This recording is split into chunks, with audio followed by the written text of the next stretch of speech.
В результате замены всех этих металлических труб на полипропиленовые трубы, которые долговечные, будут стоять до 50 лет и не будут проблем никаких. Произошло просыхание, просушка этого подвала. До этого картина была совсем иная. Проржавевшие трубы протекали, затапливая тем самым весь подвал. Сырость, плесень и неприятный запах буквально заполонили дом. Для их устранения инженерные сети меняют и в квартирах жильцов. В семье Беслутановых 3 детей. И, по словам мамы, стоило ступить за порог, как главная проблема сразу же давала о себе знать. Затопленный, полный подвал.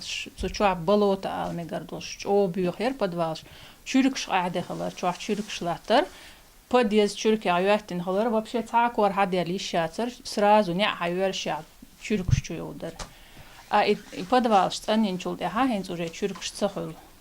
В рамках программы Фонд капитального ремонта намерен устранить все проблемы многоквартирных домов. Начиная с подвальных помещений, заканчивая крышей, которую также укладывают специальным покрытием. Сложнее всего бывает с постройками советских времен, рассказывает Билал Гадаев. Их в городе гораздо больше. Последний раз ремонтные работы здесь проводились в 2007 году по федеральной целевой программе. Старые облупленные фасады, их надо ремонтировать.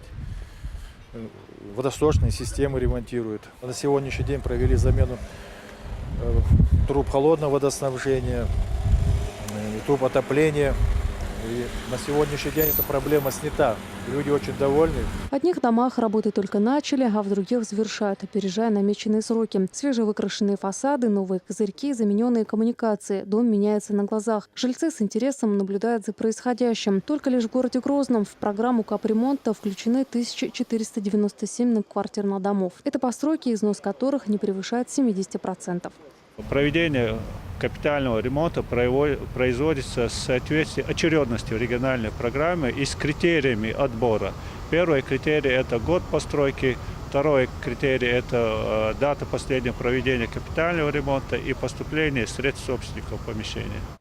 С 2014 года владельцы квартир при помощи взносов сами формируют фонд, за счет которого впоследствии проводится ремонт. Время определяют как путем обследования дома, так и на основании документов о дате ввода объекта в эксплуатацию. До конца года в республике планируют отремонтировать 46 многоквартирных домов. Дома уже разбиты по периодам, указан конкретно год, в котором дом будет отремонтирован. Каждый житель может зайти на официальный сайт министерства, увидеть эту программу, посмотреть, в каком году будет отремонтирован его дом, в какой трехлетке.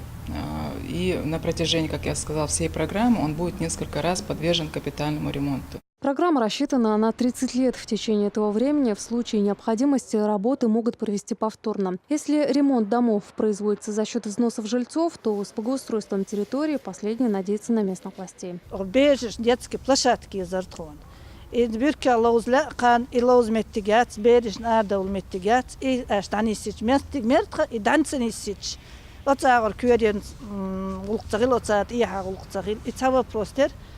В мэрии же, в свою очередь, поясняют, в этом году по плану благоустройства внутридворовых территорий проделана огромная работа. С учетом того, что в городе свыше 1300 многоквартирных домов, большая часть ее впереди. Ежегодно мы планируем до 100 дворов ежегодно осваивать. Это зависит в первую очередь, конечно, от финансирования, от объема финансирования, который мы можем получить.